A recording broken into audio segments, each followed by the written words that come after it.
Salut bande de crado. Aujourd'hui, première vidéo de pathologie, on va parler de quelque chose d'assez compliqué, vous le voyez ici en dessous, la fibromyalgie. Alors j'aurais pas pu mieux commencer puisque c'est l'une des choses les plus inconnues de la médecine pour le moment, donc forcément il faut que je m'y attaque. Hmm. Bon, bah c'est parti pour en discuter un petit peu. Alors tout d'abord, on va commencer peut-être à lire ce qu'il y a sur cet écran. Mhm. Euh, Fibromyalgie, anxiété, stress, fatigue, système nerveux, troubles du sommeil, difficulté à s'endormir, insomnie, rhumatologie, dépression, beaucoup de choses, beaucoup de choses. Alors d'abord, on va prendre la définition du Larousse. C'est une vidéo un peu test, je vais voir comment ça fonctionne un peu avec la projection. Donc je vais peut-être pas garder ce format très longtemps, c'est juste pour voir comment ça fonctionne. Alors, la fibromyalgie. Fibromyalgie, c'est un synonyme de fibrosite, le premier nom qu'on lui a donné ici en Occident, de polyenthésopathie, hmm, donc on est vraiment dans le Larousse médical, hein, ici la brique qui est juste à côté de mamie. C'est aussi en France connu sous le nom de syndrome polyalgique idiopathique diffus. Ce sont tous des noms qui signifient exactement la même chose. Alors je vous invite à lire avec moi la définition qui est assez intéressante. Donc la maladie est définie par des douleurs diffuses ressenties dans différentes parties du corps, l'occiput, le cou, la paroi du thorax, la fesse, le coude, le genou. Il n'y a aucune modification objective des articulations, ni d'anomalie radiologique ou biologique. Les douleurs s'accompagnent de fatigue, surtout matinale, et souvent de troubles du sommeil. Il peut y avoir un syndrome dépressif. Le traitement fait appel aux antidouleurs, aux antidépresseurs tricycliques et à la physiothérapie. Dans cette définition, ah bah si, il est juste au-dessus, je vous invite à lire syndrome douloureux diffus, touchant surtout les femmes d'origine inconnue, d'évolution prolongée, mais jamais invalidante. Je vous invite à noter ce jamais invalidante si vous n'êtes pas malade. Si vous êtes malade, vous le savez comme moi. Euh, Juste ceci, on y reviendra après. Alors je vais vous montrer quelques zones affectées par la fibromyalgie. Voilà. Tous ces points que vous voyez ici, ce sont les épicentres de la douleur. Quand je parle d'épicentre de la douleur, j'entends par là une douleur qui irradie, c'est une douleur qui prend de la place. L'épicentre, c'est un peu comme un lac, hein, dans lequel vous jetez une pierre, vous avez une onde qui va se faire tout autour de cette pierre que vous avez jetée. Votre pierre est l'épicentre. L'onde continue cependant à se propager encore, encore, encore et encore. Il en va de même malheureusement pour la douleur. Donc, ça, ce sont les points définis par le Collège de rhumatologie américaine, d'abord en 1991, si je ne m'abuse, ou 1990, et ensuite revus en 2010. 2010. Oui, c'est ça, 2010 ou 2011, je ne sais plus exactement. Je vous avoue que de mémoire, ça fait beaucoup de chiffres. Donc ça a été revu. À la base, il y avait 11 points, maintenant il y en a 18. Et théoriquement, les rhumatologues doivent, en appuyant sur ces points, trouver des douleurs, même quand le patient ou la patiente arrive chez lui sans trop se plaindre. On va passer à une autre image peut-être, pour décrire un petit peu mieux, on va dire, les symptômes. Vous voyez, on va commencer par le dessus, par la tête, par le cerveau. On parle de désordre du sommeil, hein, fatigue chronique. Alors le désordre du sommeil, la perturbation du sommeil, ça n'est pas forcément une insomnie. La perturbation du sommeil, mes petits crados, ça peut être vous réveiller 3 à 4 fois par nuit. Se réveiller 2 fois, c'est raisonnable. Généralement, ça se passe un peu comme ça. Se réveiller 3 fois, 4 fois, euh, c'est pas cool. C'est pas cool parce que quand vous vous réveillez le lendemain matin, vous êtes loin d'être reposé. Vous savez probablement, sinon je ferai une vidéo sur le sujet, que le sommeil se divise en 3 cycles particuliers. On a la première phase qui est la phase d'endormissement, puis la phase de ce que je vais appeler le sommeil léger, dans lequel vous êtes encore accessible mais plus trop, et puis vous glissez en phase de sommeil profond, qui est le sommeil où vous vous endormez. Entre ces 3 phases, il y a une petite zone grise, petite zone noire dont on ne parle jamais, qui est la phase de transition, puisque endormissement, sommeil léger, sommeil profond, on refait une boucle. Par nuit, on n'a pas un cycle, on en a, je pense, 3 ou 4 pour les plus gros dormeurs, ça peut aller jusque 5. Des cycles qui se répètent jusqu'au petit matin, jusqu'à ce que la lumière du jour commence à activer tout ce qu'elle doit activer dans votre corps.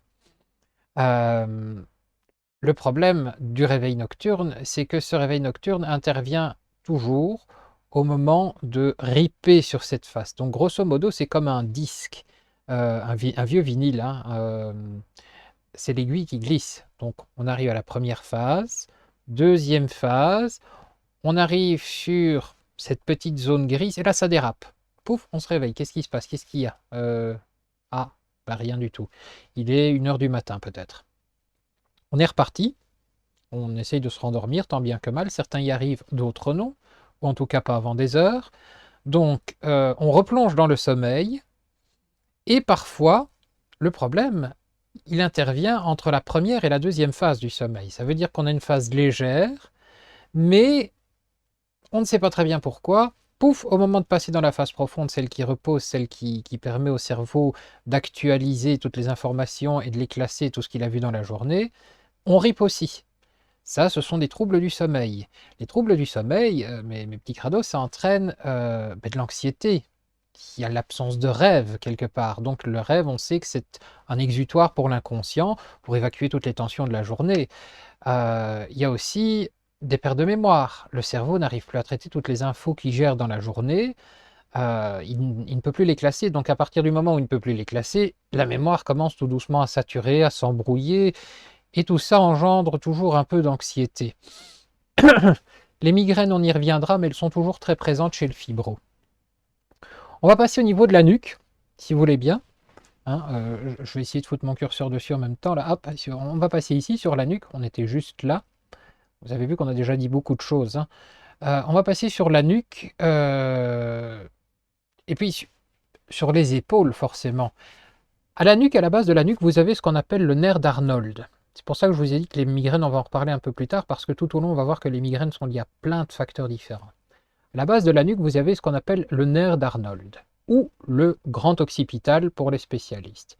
Le grand occipital, il a un trajet que je vais essayer de reproduire, mais je ne suis pas champion et je n'ai pas une machine pour m'aider pour voir. Grosso modo, ça passe à la base de la nuque. Je vais mettre d'un seul côté, sinon vous verrez que dalle. Ça part ici, quelque part, base de la nuque. Ça remonte, ça passe derrière l'oreille. Et puis, ça remonte ici, quelque part, ici tout le long, dans les cheveux, derrière. Ici, je le dis sans précision, hein, c'est à l'appel à neige encore une fois, mais ça part ici.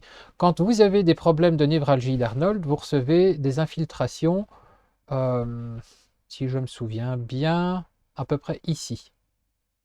Ouais, juste derrière le tatou, là. Ici quelque part. Le neurologue va venir vous injecter un produit qui va anesthésier, généralement à base de lidocaïne. Mal de cou, mal de nuque, mal d'épaule, ça dépend de la position dans le sommeil. Si vous êtes agité, si vous êtes mal, c'est un facteur aggravant. Si vous vous réveillez, vous vous redressez, vous vous recouchez, vous vous redressez, c'est comme si vous faisiez des abdos finalement. Donc le corps n'est pas réellement reposé. Bon. Passons sur les difficultés à avaler, les problèmes de dents. Je ne sais même pas pourquoi je le regarde par là, je l'ai juste ici en face. Donc les difficultés à avaler, les problèmes de dents, ce qu'on appelle les fausses routes, hein, les difficultés à avaler, problèmes dentaires, la photosensibilité qui est la pire des catastrophes du monde, et une hypersensibilité au froid. Alors, difficulté à avaler, c'est ce que je vous disais, on appelait ça jadis des fausses routes, des fausses déglutitions. On l'appelle toujours ça des fausses routes, et on a laissé tomber le terme un peu fausse déglutition qui est un peu has-been. Mais l'idée, c'est quand vous avalez de travers, ou vous devez forcer, ou vous devez boire un petit quelque chose en même temps. Ouais, mais ça veut dire que l'estomac se remplit à la fois de liquide et de solide, et c'est pas top. Hein. Quand on est à table, on boit plus qu'on ne mange. Bon, bref. Alors, ce qui est terrible avec cette fausse déglutition, c'est que vous savez, quand vous arrivez, oh c'est cool, j'ai un schéma du corps. Quand vous arrivez ici, voilà, il y a deux solutions possibles. Soit bon, ça descend dans le bon tuyau jusque pouf dans l'estomac. Hop. L'estomac qui est ici. Voilà, donc vous voyez, ça passe dans le tuyau, les plouf dans l'estomac. Soit ça passe du mauvais côté du tuyau, hein, avec le petit clapet qui va s'ouvrir. Alors, les plus maladroits feront passer, si c'est du liquide, par les trous de nez. C'est cool, hein. On l'a tous vécu au moins une fois, même sans être fibro. Les plus maladroits et les plus malchanceux, surtout, auront cette nourriture qui va repasser, ou ces liquides qui vont repasser dans les poumons et dans les bronches. Et là, c'est beaucoup moins gai parce qu'on sait qu'une infection pulmonaire peut devenir excessivement grave et très rapidement. D'ailleurs, il est préférable, si vous vivez avec un fibro, d'apprendre les manœuvres de Heimlich. Toujours conseillé ça. Alors, les maux de dents, c'est lié à l'hypersensibilité à la douleur, hein, tout simplement. Je vais peut-être parler de la sensibilité au bruit, la sensibilité excessive au bruit et à la lumière, la photosensibilité. C'est sans doute deux facteurs aggravants de la migraine. Je vous ai dit, la migraine, on va la retrouver à tous les étages. Vous pouvez vous bloquer la nuque, avoir une névralgie d'Arnold, ça va jouer sur une migraine.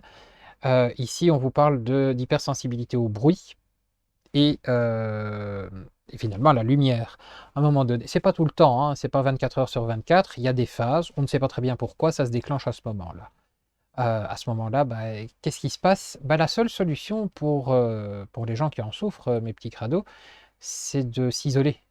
Vraiment, c'est de s'isoler dans un endroit silencieux, plongé dans le noir, si possible, bouchon d'oreille, ce qu'on met pour dormir, vous savez, là, les cache-yeux, je pense qu'on appelle ça, cache-œil, cache-yeux, bref, le machin qu'on met ici, cette espèce de truc ridicule, qui sera salvateur parce que voilà, tiens, ça cache vraiment toute la lumière, il n'y a plus de son, on est isolé. Donc, isolation sensorielle, c'est impératif pour les personnes qui en souffrent.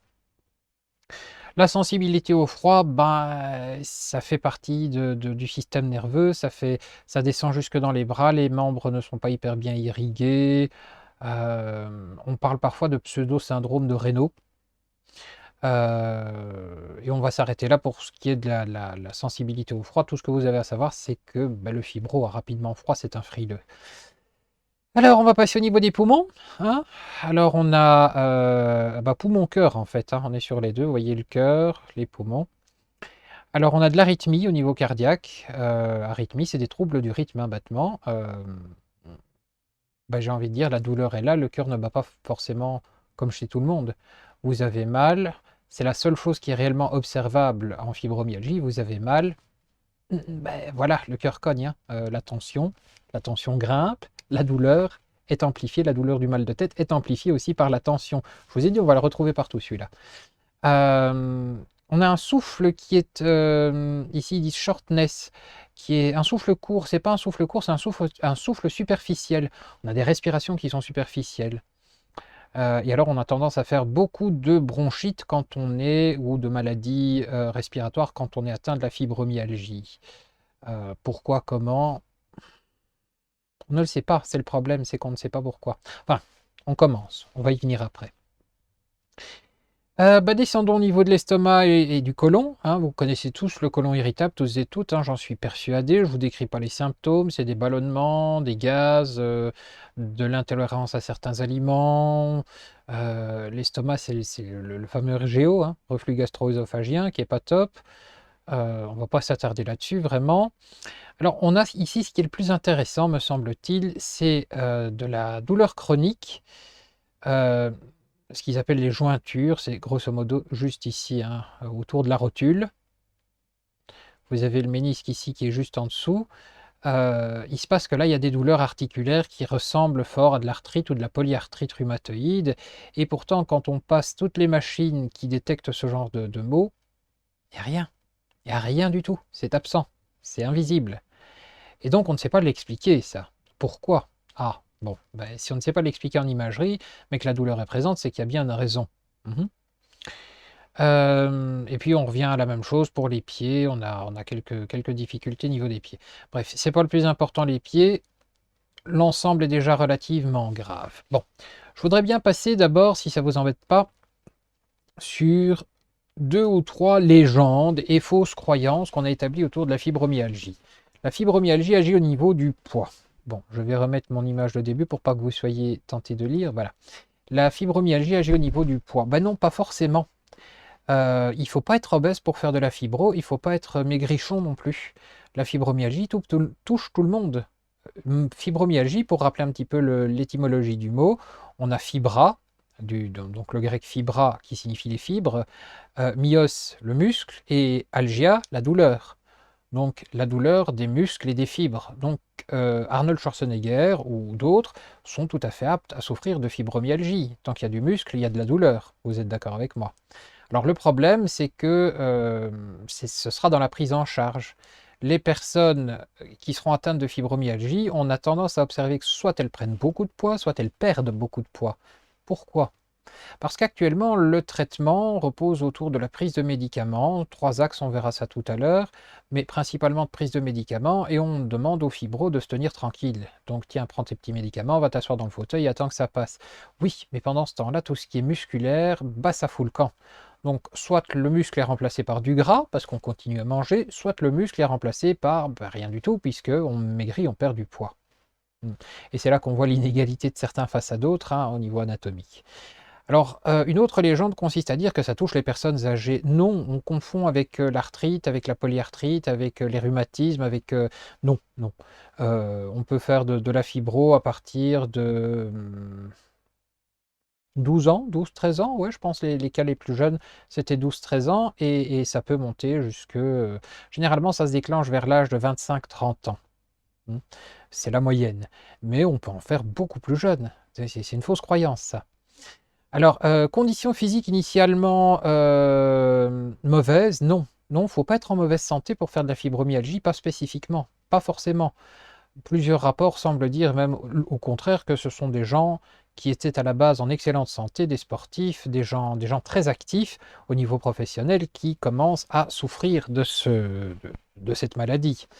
Donc, voilà, donc ça c'est une fausse croyance à oublier. La douleur, c'est dans la tête. Alors le premier médecin qui ose dire ça à son patient, j'autorise le patient à coller une claque dans la tronche du médecin pour lui dire, mais non docteur, c'est dans la tête, vous n'avez pas mal, je ne vous ai pas attaqué. Vous voyez, la douleur, elle est bien réelle. Je l'ai observé chez des gens qui souffrent de fibromyalgie. Je peux vous assurer qu'ils marchent enfin, les personnes de la trentaine, marchent et circulent comme des personnes de 85 ans, tout doucement. Tellement elles souffrent, tellement elles ont mal. La douleur, elle n'est pas dans la tête. Si la douleur était dans la tête réellement, le traitement qu'on donne aux fibromyalgiques ne serait pas le traitement qu'on leur donne. Et vous allez voir, il est sympa le traitement. Alors, maladie moderne, non, non, non, non. Je vous ai donné tout à l'heure les synonymes de la fibromyalgie, dont la fibrosite. Ça s'appelait autrement encore avant. On appelait ça les rhumatismes musculaires. C'est un certain Guillaume Le Bayou, en 1500, je ne sais plus combien exactement, mais dans les années 1500, qui a trouvé en premier lieu cette maladie, cette pathologie. Donc, évidemment, en tant que naturopathe, j'avais tendance à vouloir lier cette maladie, que je pensais moderne, aux saloperies qu'on nous fait ingurgiter tous les jours dans la nourriture, les machins modifiés génétiquement et compagnie. Je suis forcé de reconnaître que peut-être ça joue un rôle sur l'explosion, oui, certainement, mais que la maladie est présente depuis les années 1500 déjà, donc c'est pas quelque chose de récent, vous voyez? Alors, le chapitre suivant, on a déjà vu où la douleur se plaçait. La question qui suit souvent après le où, c'est le comment et pourquoi. Mais le comment de la fibromyalgie, on a encore du mal à l'expliquer. On sait juste que ça atteint absolument toutes les fibres du corps, que ce soit musculaire, nerveux, osseux, tous les tissus sont touchés. C'est ce qui est catastrophique. Le problème, c'est qu'on ne parvient pas à observer, à isoler une image de cette douleur, en dehors de faire des scanners cérébraux. Et alors, ben voilà. Alors, une hypothèse de 2021 qui repose sur une étude du professeur Anderson, un Américain, semble vouloir dire que c'est une maladie auto-immune. Il est allé prélever du liquide cérébrospinal dans la tête d'un patient fibromyalgique. On ne fait pas très souvent ça parce que c'est dangereux quand même. Mais on est allé lui chercher quelques millilitres de ce liquide qu'on a injecté aussi vite à un groupe de souris. Et dans l'autre groupe de souris, on a injecté du liquide cérébrospinal totalement normal qui venait de quelqu'un qui ne souffrait pas. On a remarqué que ces souris du groupe A avaient tendance à présenter les mêmes souffrances que le patient, c'est-à-dire des sensibilités à la pression, au froid, etc., etc. Donc, il est parti de l'idée que c'était potentiellement une maladie auto-immune. Maladie auto-immune, je vous rappelle quand même que c'est une maladie du corps qui se retourne de vos propres anticorps, vos IgG, vos immunoglobulines qui se retournent contre vous. Euh, L'exemple le plus connu, c'est la leucémie, mais enfin, on n'est pas au stade d'une leucémie non plus. On n'est pas mourant, hein. Quand on est fibro, on n'est pas mourant. Quand je dis on, c'est que je généralise, je ne parle pas de moi, je parle des fibromyalgiques. Euh, Quand on est fibromyalgique, on ne meurt pas, on est simplement mal, très mal dans sa peau. Donc on ne peut pas comparer avec une leucémie, mais l'idée est la même. L'idée est la même que pour le sida aussi, puisque le sida, vous savez que ce n'est pas une maladie dégueulasse, c'est juste le système immunitaire qui a décidé de se retourner contre toutes les fonctions humaines, tout le fonctionnement du corps humain. Donc on est un peu dans le même genre d'idée, c'est le système immunitaire qui a décidé à un moment donné, on ne sait pas pourquoi, de s'attaquer à certaines zones de l'homme, de l'individu, de la femme. On a remarqué aussi dans cette étude du professeur Anderson que certaines choses étaient en excès dans le liquide cérébrospinal et d'autres en baisse. Alors en excès, on parle de choses qui ne nous intéressent pas vraiment, parce qu'elles ne sont pas vraiment connues, on va dire, dans le grand public. Mais par contre, dans les choses qui manquent, il y a le GABA, qui ne vous parle peut-être pas, mais vous allez tout de suite comprendre avec les deux autres. On a la sérotonine et on a la dopamine. Donc il y en a moins au niveau du dosage cérébral, pas au niveau du dosage sanguin, hein. Ce sont deux choses différentes. Au niveau du dosage cérébral, on en a moins.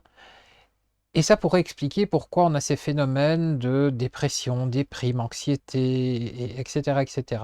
Toujours est-il que certaines zones cérébrales sont observées comme produisant plus de douleur, plus de sensibilité. Donc cette étude du professeur Anderson me semble relativement intéressante pour l'avenir. Alors le pourquoi on est toujours, si on retire cette hypothèse de la maladie auto-immune, bah, ça se déclenche généralement suite à un choc. C'est ce qu'on a observé. Il y a eu un choc, il y a eu quelque chose d'assez puissant, un choc psychique ou physique, ou même les deux, d'ordre décès, accouchement. Vous voyez, on est toujours dans l'idée du mouvement des hormones, hein, accouchement, décès, on a toujours des pics d'hormones qui viennent pour essayer de gérer toutes ces émotions. On parle aussi de viol, je suis obligé de le dire. On parle de décès autour de soi, on parle d'un décès à l'accouchement, hein, quand on perd son bébé. C'est pour ça que beaucoup de femmes ont été repérées rapidement parce qu'elles ont présenté ces symptômes-là. On parle de la perte d'un boulot, ouais, c'est moins grave, mais bon, il y a des gens que ça affecte énormément. On parle du burn-out, mais un réel burn-out, hein, il peut être lié au boulot, mais il peut être lié aussi à la scolarité, ce qui explique pourquoi on observe des jeunes atteints de cette pathologie. Et voilà, encore et encore et encore. Bref, le pourquoi, c'est un choc. Une opération qui a été loupée, par exemple, je parlais de physique, une opération loupée, une opération avec des conséquences, comment dire, oh, j'ai du mal, hein. J'ai beaucoup de mal avec les mots aujourd'hui.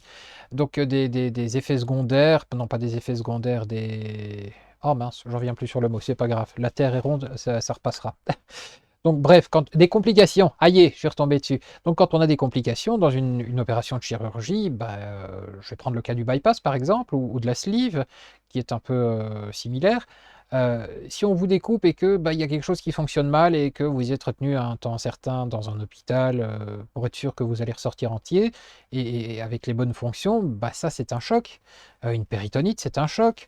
Un accident sur la route où on doit vous amputer d'une jambe ou bah, éventuellement vous avez une commotion cérébrale, c'est un choc aussi post-traumatique. On reste dans le même ordre d'idées, voyez-vous. Donc, qu'est-ce qu'il fait le médecin? Bon, on va passer justement au traitement médical. Le médecin, il travaille sur 3 axes. Le premier axe, bah, c'est la gestion de la douleur et on passe par les médicaments, généralement des antidouleurs de niveau 2, c'est-à-dire de la codéine la plupart du temps. Ça peut aller jusqu'au niveau 3, qui est le dernier niveau, avec pas de la morphine injectée, hein. Je pense que vous connaissez tous et toutes, si en tout cas vous êtes atteint et atteinte de la fibro, le mot kétamine, ça vous parle. Vous savez que ça se passe à l'hôpital, sous contrôle médical. Pour les autres, pour expliquer un peu ce qu'est la kétamine, c'est à la base un anesthésiant. C'est pas un antidouleur, c'est un anesthésiant. Donc on en est au stade où on doit injecter de l'anesthésiant pour permettre à la personne souffrante de vivre. Je ne sais pas si vous imaginez un peu le concept. Et ensuite, on conseille de rajouter à ça la gestion de la douleur, de la psy. Aller voir un psychologue pour se vider l'esprit, c'était comme aller voir le curé il y a 100 ans d'ici. Ça permet de parler, d'évacuer les tensions, les stress. On sait que le stress est un facteur aggravant de la douleur, donc en plus de la suite, voir un psy, c'est pas plus mal. Alors, gestion du stress avec des médicaments. On parlait tout à l'heure d'antidépresseurs tricycliques. On va rajouter à ça des benzodiazépines de type Xanax. On va citer les plus connus. Xanax, on peut aller vers du Valium pour la détente musculaire. On peut tout ça avec un accompagnement psy, encore une fois. Euh, donc on est quand même sous codéine qui maque et qui endort. On est sous antidépresseurs tricycliques qui ont tendance aussi à vous endormir. Et on vous rajoute des benzodiazépines qui bousillent la mémoire et qui en plus vous endorment aussi. Alors, je ne sais pas si vous imaginez quand même le cocktail de trucs, c'est fameux, hein. Sans parler des interactions entre toutes ces molécules. Et on conseille un maintien d'une activité physique, c'est le troisième axe, le maintien de l'activité physique, mais adapté. J'insiste sur ce mot, adapté. Adapté à la situation, adapté au moment, à l'occasion. Généralement, on va envoyer vers un kiné qui saura quel type de gymnastique faire, quel type de mouvement faire. On va même vous envoyer chez un ergothérapeute qui va vous expliquer ce que vous pourriez mettre en place à la maison pour vous simplifier la vie. Bref, il y a tout un accompagnement qui doit se faire autour. Donc vous voyez, pour une maladie qui n'est pas vraiment handicapante, qui n'est pas vraiment... on est déjà quand même bien lancé sur des choses intéressantes. D'ailleurs, je vais revenir maintenant sur mes pages. Tout à l'heure, je vous ai lu, je vous remets la définition, mais jamais invalidante. Je viens de vous citer quand même deux types de médicaments, voire trois types de médicaments qu'on donnait aux patients. Alors, on va se pencher uniquement sur les antidépresseurs tricycliques. Hop, c'est magique, j'aime bien ce truc. On va oublier les contre-indications, ça ne nous intéresse pas pour le moment, oubliez ça. On va aller, donc vous voyez qu'on est là sur les antidépresseurs tricycliques et apparentés. On va quand même aller sur les indésirables, hein. Les indésirables, vous voyez qu'il y a de la prise de poids, bon, soit comme beaucoup de médicaments. On a de l'hypotension orthostatique et des troubles de la conduction cardiaque. Alors, de l'hypotension orthostatique, ça veut dire que je me lève, je vois des étoiles, je tombe en arrière. C'est-à-dire que vous avez une tension qui est par exemple de 15 quand vous êtes assis. 15, c'est beaucoup quand même.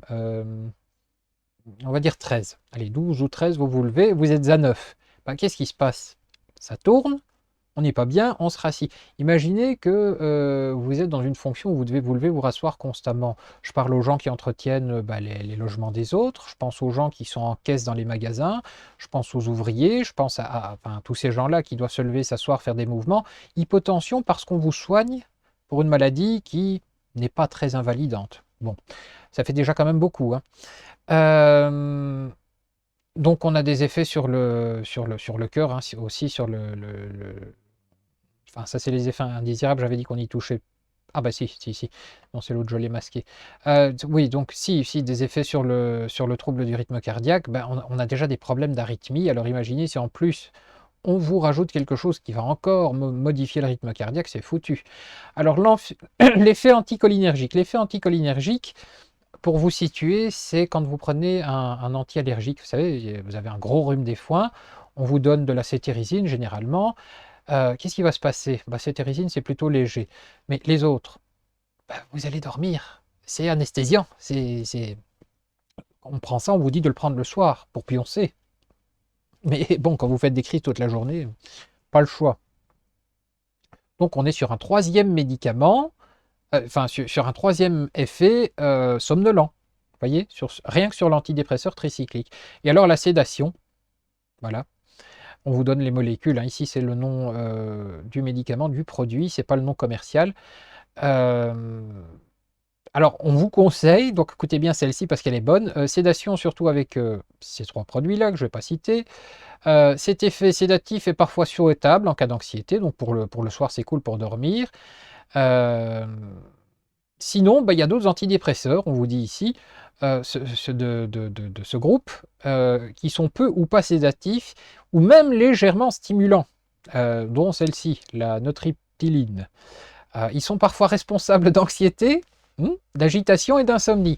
Alors c'est cool parce que vous avez déjà du mal à dormir, on va vous foutre ça le matin pour que vous soyez d'attaque pour aller bosser, mais vous allez avoir de l'anxiété. Donc qu'est-ce que vous allez faire? Ben, vous allez vous diriger vers les benzos, qui est qui est un anxiolytique. Donc vous allez aller vers le benzo, le Xanax, parce que vous êtes trop anxieux. Est-ce que vous commencez à comprendre quand je dis que c'est une pathologie invalidante pour moi? Pourquoi est-ce que ça me semble être une pathologie invalidante? Ce qui est invalidant pour le moment, en dehors des douleurs et des problèmes nocturnes, qui est vraiment une grosse partie, c'est ça. C'est le médicament qu'on vous donne, le traitement qu'on vous donne pour vous aller un peu mieux. C'est invalidant. Quand vous souffrez de ce genre de pathologie, à mon sens, vous n'êtes plus apte à travailler comme tout le monde. Vous devez avoir des mi-temps médicaux, vous devez avoir des adaptations d'horaires, de lieux, etc., etc. Bref, c'est invalidant. Là, pour le coup, je ne suis pas d'accord avec la définition du Larousse, jamais invalidante. Ouais, le traitement, il est quand même assez costaud, quoi. Donc, on va retourner sur les derniers points, parce que je pense que ça fait déjà un moment que je cause. Gestion de la douleur, je l'ai dit, gestion du stress, et puis garder une activité. Bon. Des options alternatives à tout ça? Bah oui, il y a des options alternatives, mais ça fera pas des miracles, hein, mes crados. On a naturopathie, évidemment, avec quelques compléments alimentaires, avec l'écoute et puis le travail sur le terrain. Le terrain, c'est votre corps. Mais encore une fois, il n'y aura pas de miracle, hein. On va juste essayer de comprendre pourquoi vous avez déclenché cette fibro et on va voir si on ne peut pas éventuellement inverser la tendance. Mais nous non plus, on ne sait pas d'où ça vient en tant que naturopathe, cette fibromyalgie. On a bien des vagues explications, des vagues théories, mais rien qui tienne la route. Donc actuellement, non, même la naturopathie, à côté de ça, on va juste vous donner de quoi, ben, on va faire un peu ce que la médecine fait, vous donner des choses pour calmer, essayer de gratter, pour comprendre d'où ça vient et désamorcer ça. Mais ça peut prendre un temps monstrueux. Alors, bah, il y a l'acupuncture, il y a l'hypnose, les thérapies alternatives comme shiatsu, reiki, manipulation magnétique, j'en passe et des meilleurs. Bref, le choix il est là.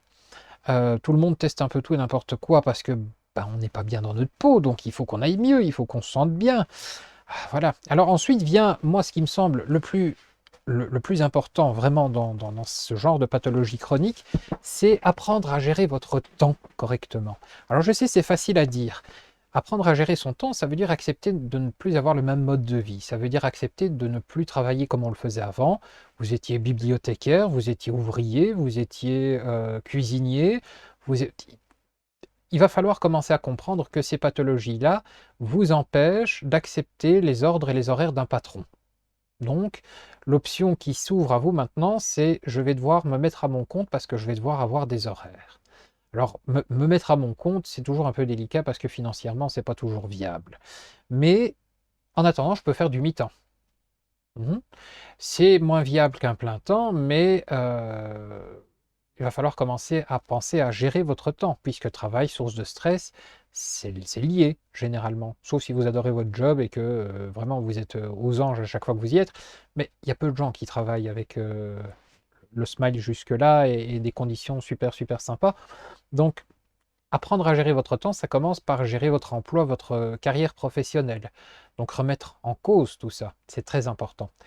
La seconde chose, gérer votre temps, ça veut dire toujours avoir un plan B de secours. Donc par exemple, bah, demain, il y a mamie qui vous invite, hein, mamie qui est juste ici derrière, qui vous invite à prendre le thé. Vous avez dit oui parce que bah, c'est mamie, personne ne refuse à mamie. Manque de peau, demain, vous allez avoir une crise de douleur que vous n'avez pas pu prévoir la veille. Bah, il va falloir un plan B. Le plan B, c'est envoyer la voiture chercher mamie et boire la tasse de thé chez vous avec mamie, plutôt que de vous aller chez mamie. Ouais, je sais, c'est moins classieux, mais voilà, comprenez? Il faut toujours avoir un plan B, toujours avoir un peu d'avance. Vous aviez prévu, dans un exemple beaucoup plus classique et beaucoup plus simple, vous aviez prévu de préparer un grand repas pour votre famille, pour votre compagnon ou votre compagne et les enfants. Prévoyez toujours d'avoir en stock un plat que vous avez préparé et surgelé, par exemple. ou une pizza, c'est pas le meilleur, hein, naturopathe il va gueuler hein, si je dis ça, mais enfin bon, ou une pizza, ou une lasagne, un machin, un plat préparé, c'est dégueulasse, hein, c'est immonde hein, niveau. Mais bon, c'est un plan B. Vous avez mal, vous devez d'abord mettre en avant la priorité qui est votre douleur. Donc toujours un plan B. Ça, c'est dans la gestion du temps. Et puis dans la gestion du temps, il faut vous aménager du temps rien qu'à vous. L'isolation. L'isolement plutôt, je devrais dire. L'isolement, c'est quelque chose qui va être bénéfique pour vous. Parce que vous allez avoir, si vous êtes malade, beaucoup ce sentiment de je me sens seul, je me sens abandonné, et puis j'emmerde tout le monde avec mes douleurs, et je me plains tout le temps, et c'est pas cool, et machin, et machin, et machin. Il faut vous isoler, et puis vous remettre à flot. Hein. Il faut bien vous dire que vous avez un entourage, que vous n'imposez rien, parce qu'à un moment donné, votre entourage, quand ça va pas, il s'en va. Il vous abandonne, il vous quitte réellement. Donc vous n'êtes pas réellement seul, ils sont là, et quand vous les voyez soupirer, souvenez-vous que ce sont des gens qui tiennent à vous. Ils vous voient souffrir, ils n'ont aucun pouvoir là-dessus, ils soupirent probablement parce qu'ils n'ont aucun pouvoir là-dessus. De même, de l'autre côté, hein, là je vais passer à la dernière phase, dernière partie, euh, il va falloir beaucoup de patience. Si vous avez des proches qui souffrent de fibromyalgie, vous allez devoir manifester une patience énorme. Vous avez épousé quelqu'un qui a la fibro, c'est pareil. Je suis désolé de vous le dire, ça ne se guérit pas. Ça se soigne très peu. Vous allez avoir quelqu'un de shooté qui ne va pas pouvoir faire tout ce que quelqu'un de normal peut faire. C'est-à-dire que le ménage, à la place de mettre 2 heures à le faire, on va mettre 4 à 6 heures. C'est très long et très fatigant, très fastidieux. Donc ne vous attendez pas à... Voilà, ça va être au jour le jour. En gros, quand vous êtes avec quelqu'un qui souffre de cela, ça va être au jour le jour. Donc il va falloir beaucoup de patience. Et malheureusement, l'amour ne suffit pas toujours et il y a beaucoup de couples qui rompent à cause de cette maladie. Mais l'accompagnement est primordial, la patience et l'accompagnement. Et surtout, ne jamais vous énerver quand vous entendez j'ai mal. Oui, mais tu dis toujours que tu as mal. Oui, mais c'est parce que j'ai mal. C'est pas forcément une plainte, c'est juste une information. Là, maintenant, là, tout de suite, j'ai mal. Et je vous le dis très sérieusement, là. J'ai mal mon genou droit. J'ai pas la fibro, mais j'ai mal mon genou droit. Moi, j'ai autre chose. J'en parlerai dans une autre vidéo. J'ai mal mon genou droit. Là, j'ai un mal de chien, donc je dois bouger, je dois remuer, je dois faire ce que l'ortho gueulerait, hein, si vous voyez faire, parce que c'est la hanche qui prend, je croise mes jambes, je croise, je décroise, je bouge. Je me plains pas en disant que j'ai mal. Je vous le signale simplement, là tout de suite j'ai mal. Donc, on va rajouter 3 petits points. Si dans la minute qui suit, tu me téléphones pour me demander si j'ai pas envie d'aller marcher un quart d'heure avec toi, ou si là tu me demandes d'aller promener les chiens avec toi, non, je ne saurais pas, j'ai mal. J'anticipe. Je te dis, j'ai mal, je te donne une information. C'est pas, oh, c'est trop injuste, c'est toujours, c'est toujours pour moi. Non, non, c'est pas ça du tout. On est d'accord que c'est pas ça du tout. C'est j'ai mal. Donc, ne vous énervez pas quand vous entendez ça. Vous répondez simplement, ok, ça va, j'ai entendu. Tu as mal. Est-ce que je peux faire quelque chose pour toi? Éventuellement. Et alors, surtout, ne vous offusquez pas quand la personne qui souffre vous dit je suis fatigué. Vous avez des amis autour de vous qui ont la fibro, vous allez les inviter, et puis petit à petit, vous allez vous rendre compte que ce sont toujours eux les premiers qui foutent le camp de vos soirées. C'est pas qu'ils vous aiment pas, hein, c'est que comme il y a des problèmes de sommeil chronique, des problèmes d'endormissement, de l'insomnie, il y a de la fatigue et de la douleur toute la journée, il y a de la fatigue. Donc bon, on s'endort beaucoup plus tôt quand on a la fibro où on a besoin de se reposer. Se reposer, ça veut dire se foutre bien à l'aise, bien au chaud, parce qu'on est frileux en plus, et la fatigue amène le froid. Donc on a envie de se foutre bien au chaud, sous une couette, dans un pull pilou, dans son canapé, devant la télé, un truc vraiment confortable. C'est pas parce qu'on a envie de partir, hein. On est bien avec vous aussi, c'est pas le problème. C'est juste que le fibro a tendance à être fatigué plus vite qu'un autre. C'est la douleur, c'est le manque de sommeil. Je pense que j'ai fait le tour de la maladie, de la pathologie, des médicaments, de la prise en charge. Je dois avoir fait 40 minutes de vidéo, je pense, hein. Je vais vérifier parce que ça risque de faire un peu long peut-être. Je sais pas, j'en sais foutre rien, je le verrai après. Donc je vais repasser sur mon image de base. Donc grosso modo, la fibromyalgie, c'est ça.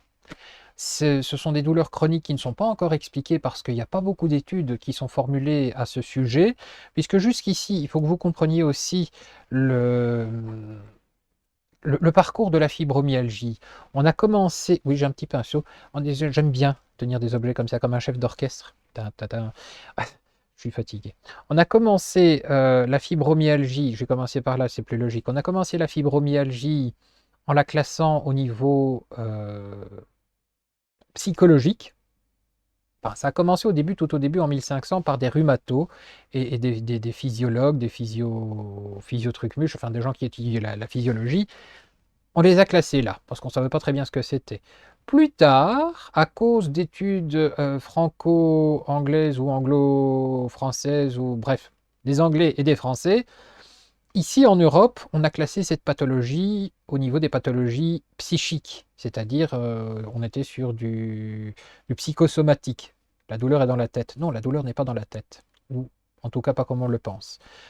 Donc on a classé ça longtemps, longtemps, longtemps là-dedans, jusqu'à ce que l'OMS décide un peu plus tard que non, ce n'était pas donc l'Organisation mondiale de la santé, non, ce n'est pas une pathologie psychosomatique, c'est une maladie qui touche les articulations. Donc on a refilé la patate chaude au rhumatologue.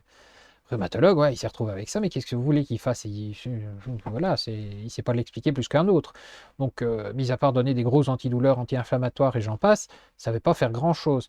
Finalement, de là, donc on est passé des physios et on va dire des premiers étudiants, je ne sais pas si on pouvait parler de rhumatologue à l'époque, mais des premiers étudiants et premiers médecins en physiologie, on les a repassés chez les psychologues, les psychiatres, on est repassé chez les rhumatos, et les rhumatos viennent de refiler la patate chaude, suite à certaines études, aux neurologues.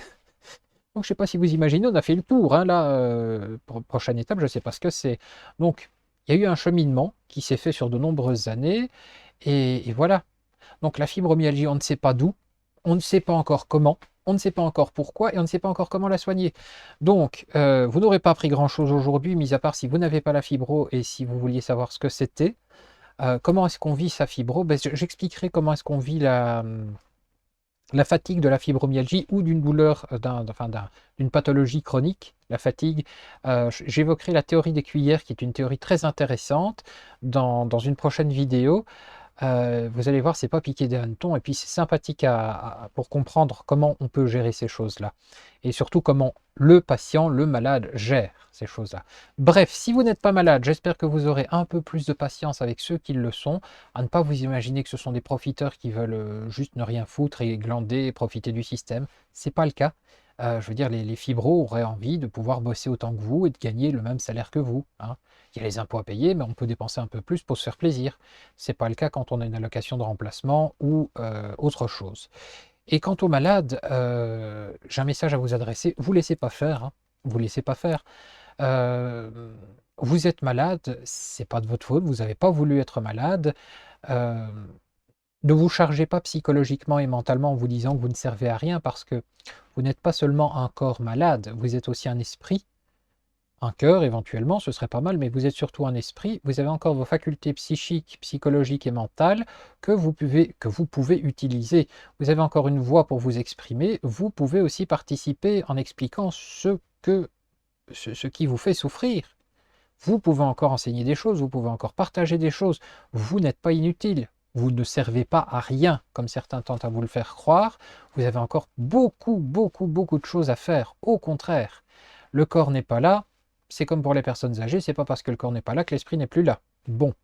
Si par contre vous vous bavez dessus comme un escargot toute la sainte journée, je doute d'ailleurs que vous soyez sur cette vidéo, et qu'en plus vous êtes en mode plante verte devant des émissions de télé-réalité où ça se tape dessus à coup de je ne sais quoi, là je suis désolé, je peux rien pour vous, la médecine peut rien pour vous, la naturopathie non plus, hein, voilà, je suis pas Dieu, je peux pas faire de miracle. Voilà mes petits crados, c'était l'émission du jour sur la fibromyalgie, la première en pathologie. Vulgarisation, bah, c'est pas vraiment de la vulgarisation, c'est juste expliquer ce que c'est. Alors les premiers réflexes quand vous avez la fibro, c'est de consulter les rhumatologues et les neurologues. Vous n'arrêtez pas une spécialité, d'aller consulter un psy. Attention, vous allez devoir en faire plusieurs avant de trouver le bon. C'est pas simple de trouver le bon psy. Et puis de la kiné, important, super important la kiné. Si vous n'avez pas d'activité physique, de la kiné. C'est très très très très important, parce qu'il ne faut pas rester comme une plante verte assis dans son fauteuil. Sinon, atrophie des muscles et on a de plus en plus mal. La souffrance explose quelque part. Donc un peu de natation, c'est pas mal, un peu de kiné, etc. J'espère que la vidéo vous aura plu malgré la longueur. Le format, j'espère qu'il n'était pas trop dégueulasse pour vous, qu'il n'était pas trop mauvais. Et puis bah, j'espère vous voir pour d'autres aventures et pour la suite de notre voyage. Salut mes crados!